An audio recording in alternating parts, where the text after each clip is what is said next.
What's up, everyone? It's your girl Milan here, and I know I'm really hyped, but I'm about to talk to you about a really serious matter. So just to give a disclaimer, if you are triggered by any of the content, especially from the title, dealing with disorders, weight, beauty, any triggers like that, like, feel free to not watch this video, okay? So take care of yourselves. Much love always in this space. But today I am going to talk about body dysmorphia and my journey to a healthier mind, viewpoint,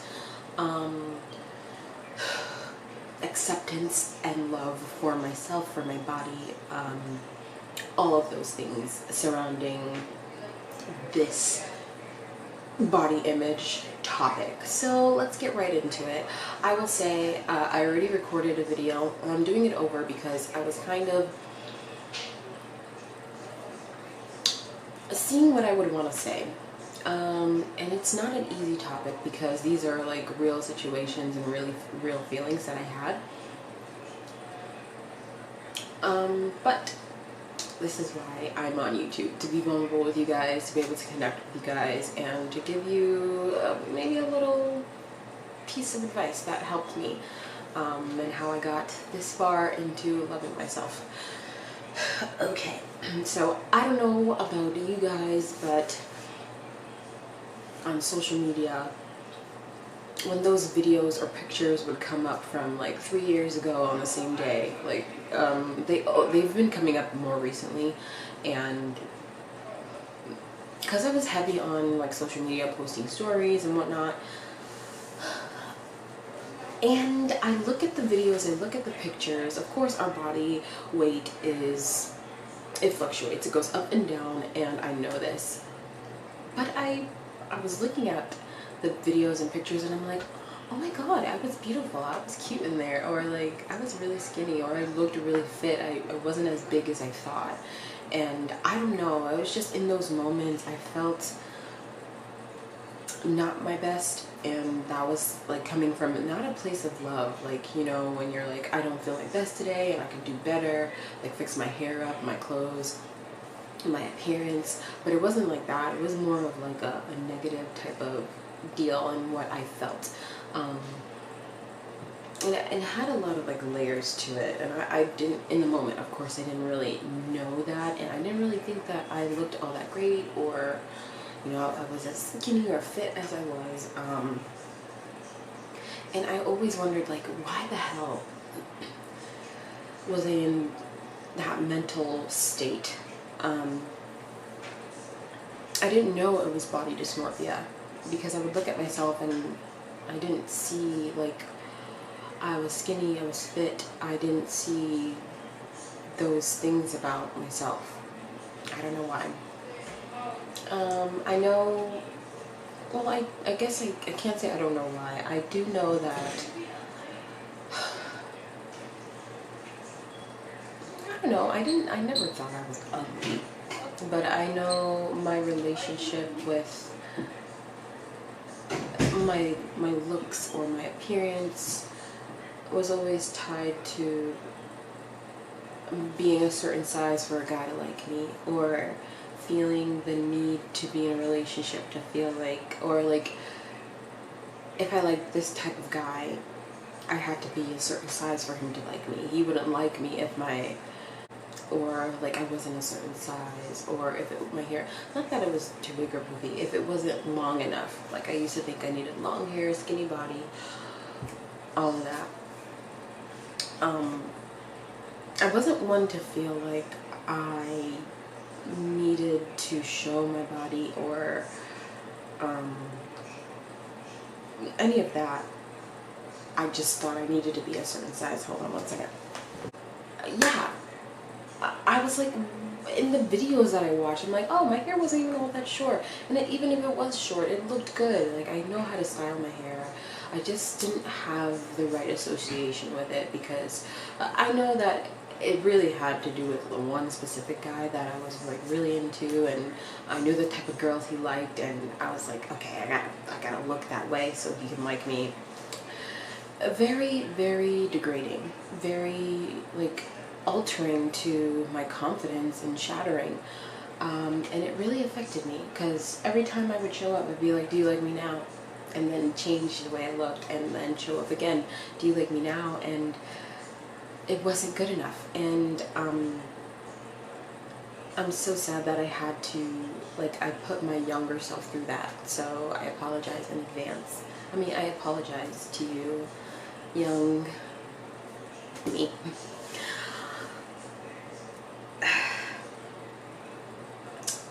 Oh, let's define body dysmorphia, right? I'm going to get the definition because there was a really good definition online. There were two that I really liked. So, dysmorphia, meaning it actually is a mental disorder. They have categorized body dysmorphic disorder as a mental illness.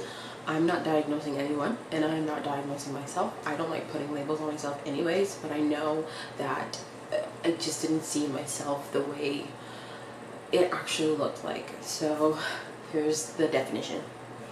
Body dysmorphic disorder is a distinct mental disorder in which a person is preoccupied with an imagined physical defect or a minor defect that others often can't see. As a result, people with this disorder see themselves as ugly and often avoid social exposure or turn to plastic surgery to improve their appearance. That's the first one. The second one says, body dysmorphic disorder is a mental illness characterized by constant worrying over a perceived or slight defect in appearance. Repetitive behaviors are performed in response to these concerns about appearance. Body dysmorphic disorder usually starts in the teenage years when concern over physical appearance is common. That's a lot. That's heavy. And I'm not trying to make light of this video. I know I'm kind of upbeat. In my other video that I recorded, it was really drawn out. I didn't really know what to say, and it was really early in the morning, so I was still tired, but I'm a very bubbly personality anyways, so I'm giving you my feelings on this situation. I can say that it did started when I was a teenager. My dad, a preteen actually, I was like 11 years old, and I was wearing I tried on my mom's gaucho pants, stretchy like capri type flowy pants, and my dad was like, I told him these are my mom's pants, and he's like, you fit into your mom's pants? I'm like, why would you say that to me? Oh my god, we don't wear the same size. Because, mind you, my mom was a whole adult. My mom's a whole adult. But she's like very like curvy. She's like hourglass shape, very petite at the top, but she got a big booty, okay? So the fact that he said that to me, I was like, oh, what does this mean? I'm fat? So from that day on, I would say I could pinpoint it to that day on is when I had this weird relationship with what I looked like, my size, being skinny and not being skinny enough. Like, am I fat, or am I the same size and curve as my mom? My mom is a beautiful woman, but like I just, you know, at a teenage mind frame, I just took everything out of proportion. And so from that day on, and like, you know, I am my mother's daughter. I was blessed with what she has, and I mean, I'm petite up top, but you know, I got it going on. So people would talk about my butt all the time. They would talk about my shape, and at a certain point it just was over the top and too much, and people like would play around and thought my butt, and I did not like that, and they thought it was a joke, but I was so serious, and they didn't take me seriously. it wasn't fun. It wasn't a fun time. I didn't like it. So there was that, and I don't know, my cousin, he would poke fun at me and like say things like, oh, you're fat, or your thighs are big, or your calves are big. And mind you, he was like 3 times my size. Like, I don't even know why I really took those comments to heart. I was physically active. I played basketball, I danced. I was always moving. I walked everywhere. Like, being that I lived up north, I was so used to walking that I wasn't. And I look at pictures of when I was a kid, I was so skinny. I think even more so because I didn't really always eat that well. I was under eating because I felt like I needed to be a certain size, or I couldn't eat carbs. I couldn't eat a lot because my belly would be too big. Or kind of like the history and what I felt. There was even a time, like, I wouldn't say I was anorexic or anything, but there was like a couple of weeks. One year it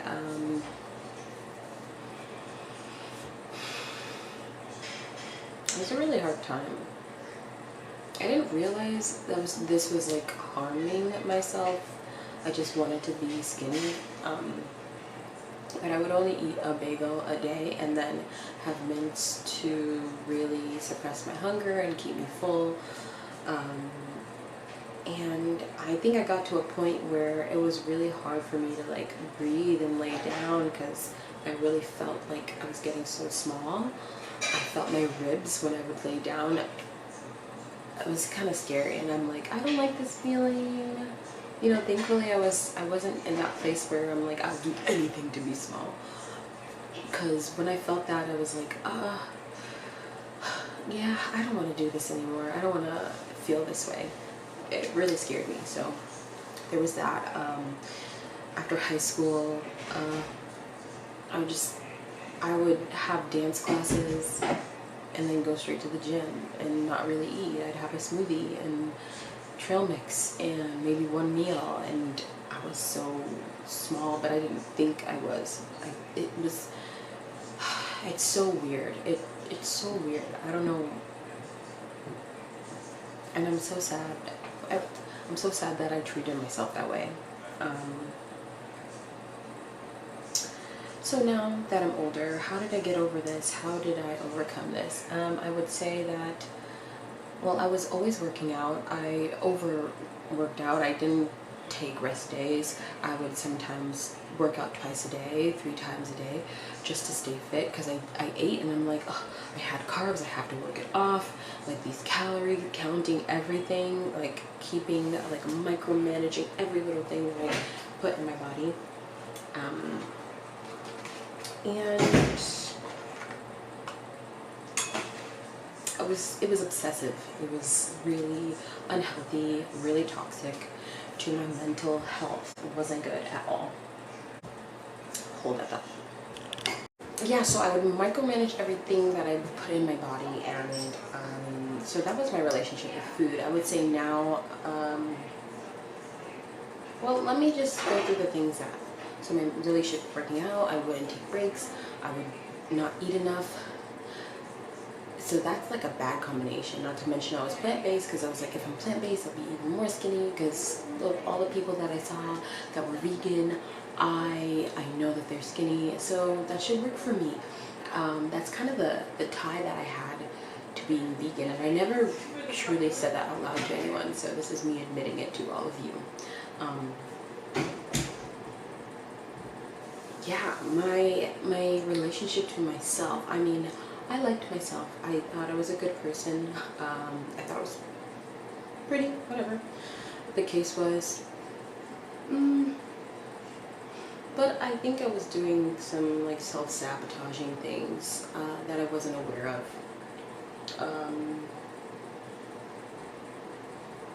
I was a happy person, semi-confident. I just, I know I was very friendly and sociable. I did have social anxiety, but I didn't think that it was hard for me to find friends. But when it came to like guys and dating and relationships and that department, I never thought that, you know, the guys that I wanted to be with me. Or I was good enough for certain types of guys that I liked. And I thought I needed to be a certain size or have my hair a certain length, as I mentioned before. And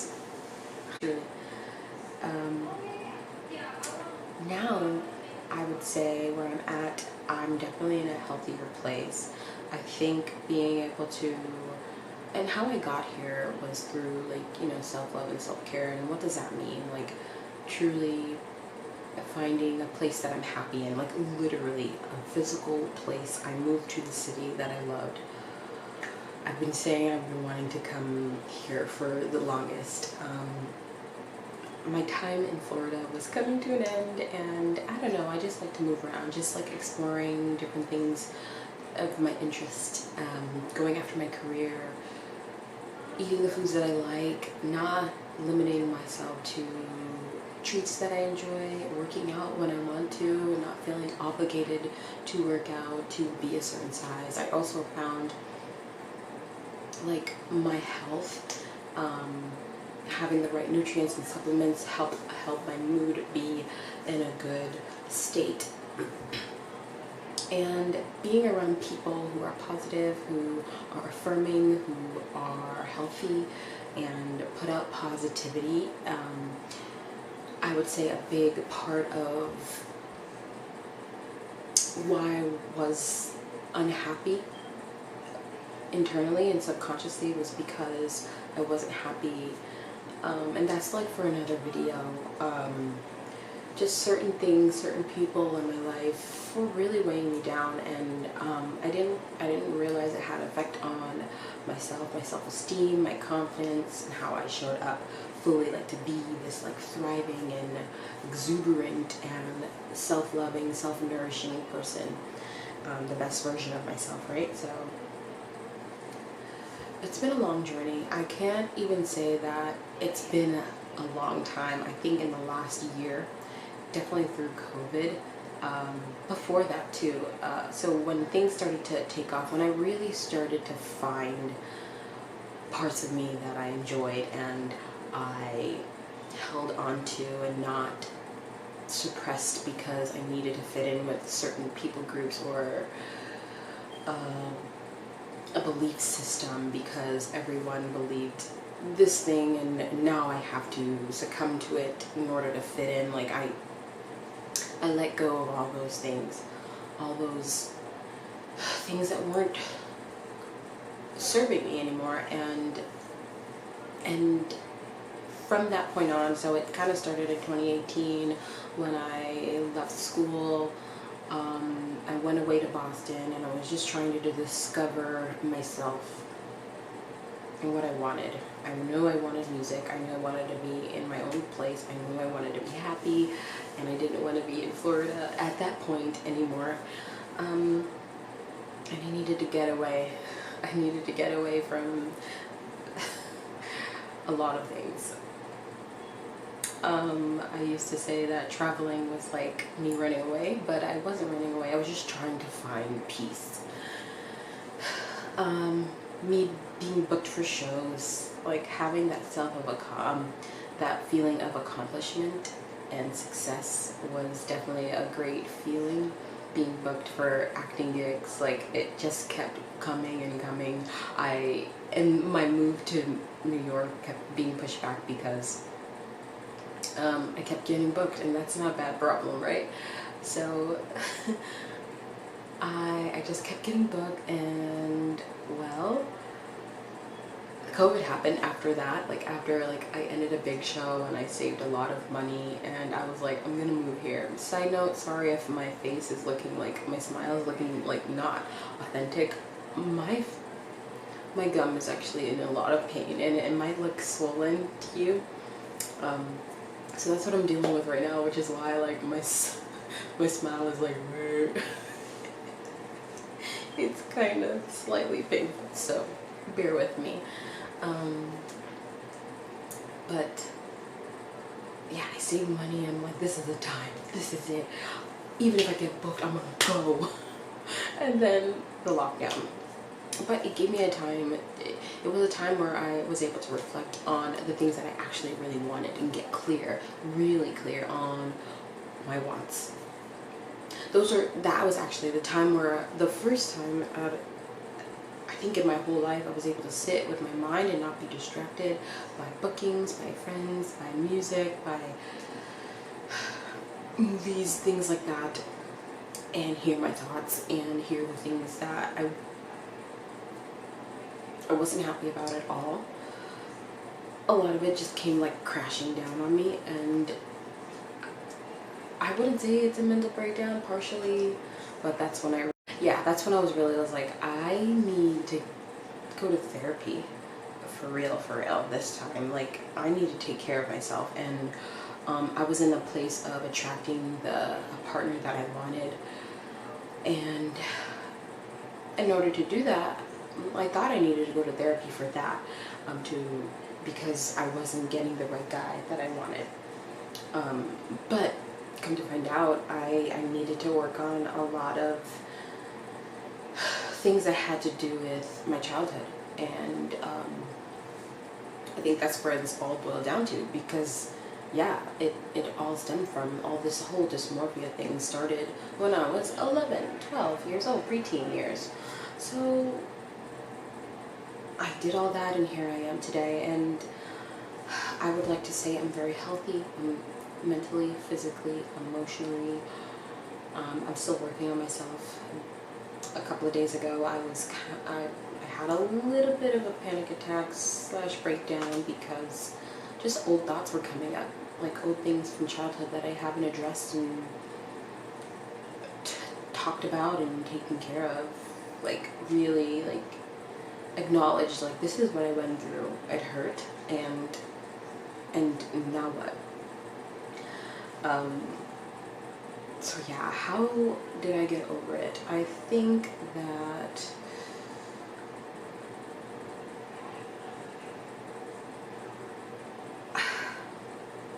I'm taking it a day at a time.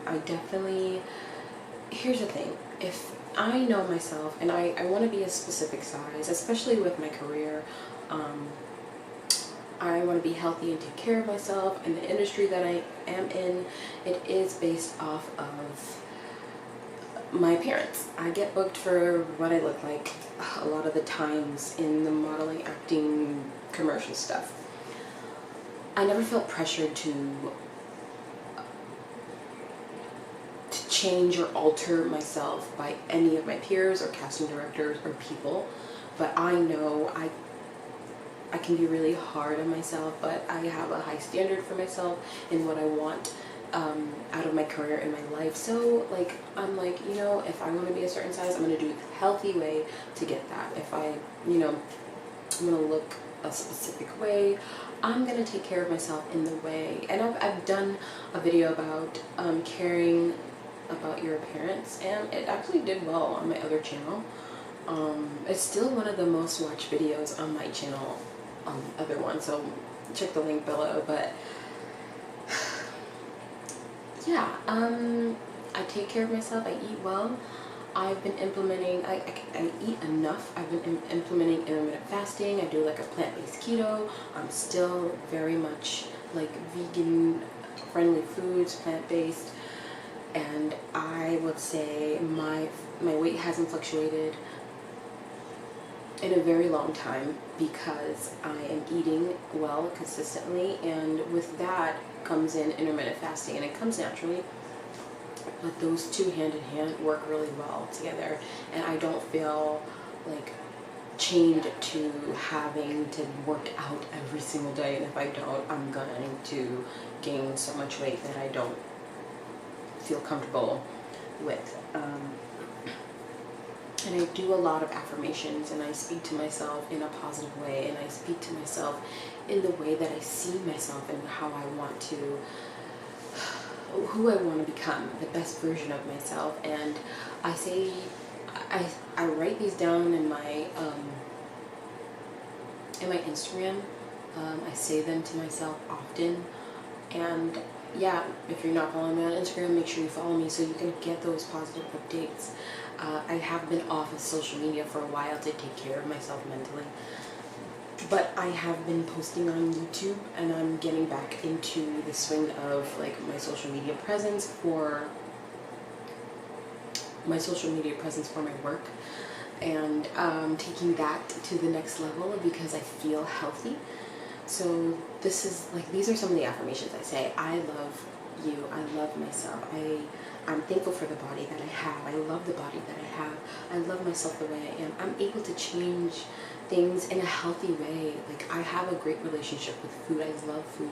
I love eating. I love working out. I love myself. I love my body. I am beautiful. Like, you know, those just like very great things. I listen to a lot of affirmations going to bed. I'm just around positive people. I used to think that I needed to fit in everywhere, but now I know I'm meant to stand out, and I'm not going to try to change myself just to fit into something that really makes me uncomfortable. Like, I'm staying true to myself is definitely the healthiest thing that I've ever done. Not changing myself for friends, a relationship, for a role, exploiting myself to be. Okay, my memory card keeps running out of space, so I'm finishing this off before this ends again. Yeah. Just loving myself and saying those affirmations. I don't know where I left off at, but I think I was just saying being the best version of myself, like really taking that step to be the best version of myself. So I hope this really helped. Take care of yourselves. Take it one step at a time. I journal. I write poetry. I sing songs. So that's like my outlet. Therapy has definitely helped me. Not comparing myself to anyone. I think the only thing that I've compared myself to was my old pictures and maybe like a body reference, but not saying like if I'm not this size, this is the end of the world, or I have to look like this person. I don't think I've ever done that. Of course, I admire certain people on Instagram or artists, models, just because this is the industry that I'm in, and that's what I see. But I don't let that define the standard of beauty, because like, beauty is in the eye of the beholder, and I never understood that saying until I realized like everyone has their preference and you can't please everyone. So I just can only be myself, and if I'm someone's cup of tea, that is awesome. So that really took a lot of pressure off. I think I'm really confident in myself for these days because I'm doing the things that I want, I'm creating the life that I want, and I'm very happy about it, and it is very real. It's very genuine. I don't try to be something that I'm not, because living up to like certain standards can add pressure. So don't feel the need to be something that you're not. Just be true to who you are. Be honest with where you're at in life, and if you want to be something different, if you want to change it in a healthy way, and take those steps in order to make your reality the best one yet. So I hope that helped. I hope that really, like, you can take some things away from this. And yeah, thank you for listening. Make sure you like, comment, share, and subscribe. Don't forget to check out my music channel. The link is below. I have my newest single songs, the songs that I really like, and I'm gonna put a story time chat about that and what it is about and stuff. But it's been getting good views. Follow me on social media. Everything is on the bottom down there. So click the link, subscribe, follow. What do you think about this video? Let me know. Have you gone through body dysmorphia? Are you dealing with it now? What are your triggers? You know? And how are you coping with those things? It's a journey that you gotta take one step at a time and be easy on yourself with. So I love you guys. Peace out. Much love. I'll see you in the next one.